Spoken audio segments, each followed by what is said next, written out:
Content takes many forms. Examples you've seen are blog articles, web pages, sales emails, email newsletters, social posts, podcast episodes, guest posts, YouTube videos, sales proposals, and SOWs. You're creating content not just to show up online, but to help people make their decisions wherever they are.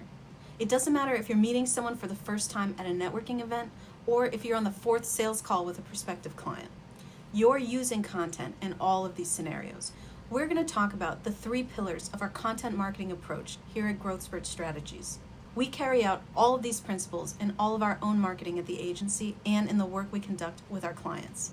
So let's talk about getting personal, reading between the lines, building content that scales, the long to short and short to long method, and adaptability, embracing new eras of consumer search behavior.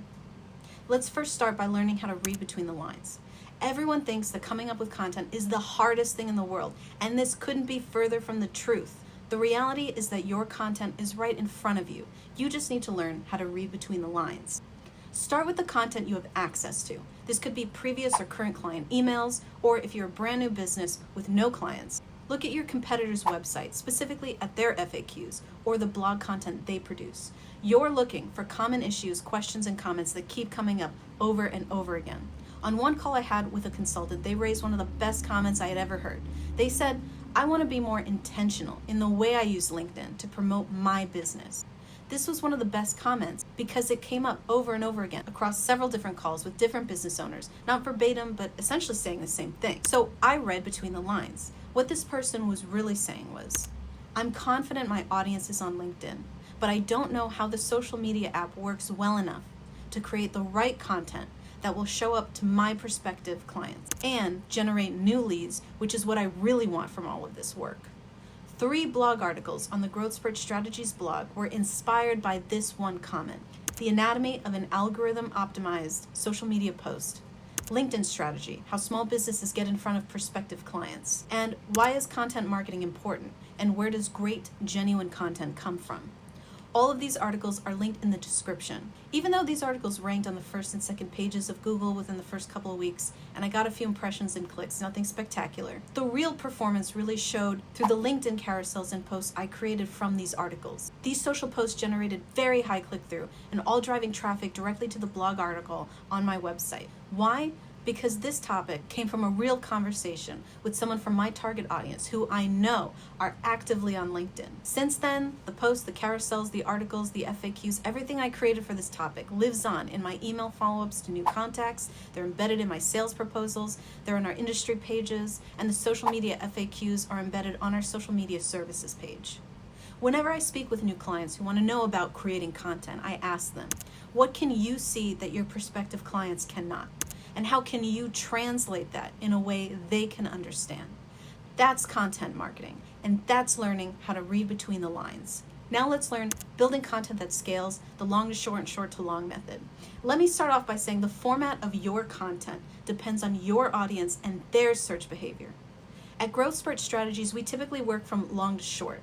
By that, I mean we start by writing long-form blog articles and create around 3 to 5 minute YouTube videos. And then we cut those up for social media embeds, social media posts, YouTube shorts, snippets from the articles for sales emails. We embed that content on sales proposals and short reels that might show up in Google's rich results. Now, why did we choose blog articles and YouTube videos though? That's important because after researching how our audience looks for information, we found that there was high online search intent under keyword volume and a number of highly engaged YouTube videos on the topics we also discuss. But we also found gaps in some of the content that was currently out there. When we work with clients, we figure out where and how their audience searches for information, because this could mean building out downloadable resources from a book they wrote and then publishing those resources on their website. Or it could be focusing on LinkedIn articles and driving social media audiences there. Or it could be focusing on YouTube video content and building their subscriber base directly on YouTube. It's all going to depend on your industry and your market's search behaviors. Effective content marketing works in both directions, from long to short and short to long. An example of short to long was the conversation I mentioned before, where one brief passing comment resulted in multiple long blog articles on the GrowthSpurt Strategies site.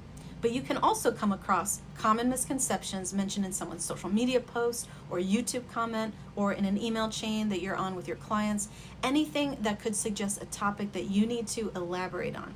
Now let's talk about adaptability, embracing new eras of consumer search behavior. Right now, social media, including Facebook, LinkedIn, Instagram, TikTok, Reddit, Quora, and all the other apps, are all rewarding and encouraging original content. To be frank, they don't care if it's AI written or human written, but they absolutely do care that it's human centered. What can't change is the adaptability of your business to these ever-present changes. And to do that is to adopt the right mindset now. Never shy away from new technology, never fear change, and never decline opportunity. This is the third pillar of the GrowthSpurt Strategies approach. Thanks for sticking with me here. Below are links to the LinkedIn articles mentioned before and some of our more popular resources on optimizing your blog article for today's search and AI algorithms and how to carry out faceless marketing so you don't have to be on camera all the time. If you're interested in speaking with me directly, I've also included a link to our contact page where you can schedule a free 30-minute consultation directly on my calendar or submit information about your business to receive a personalized marketing proposal. Take care.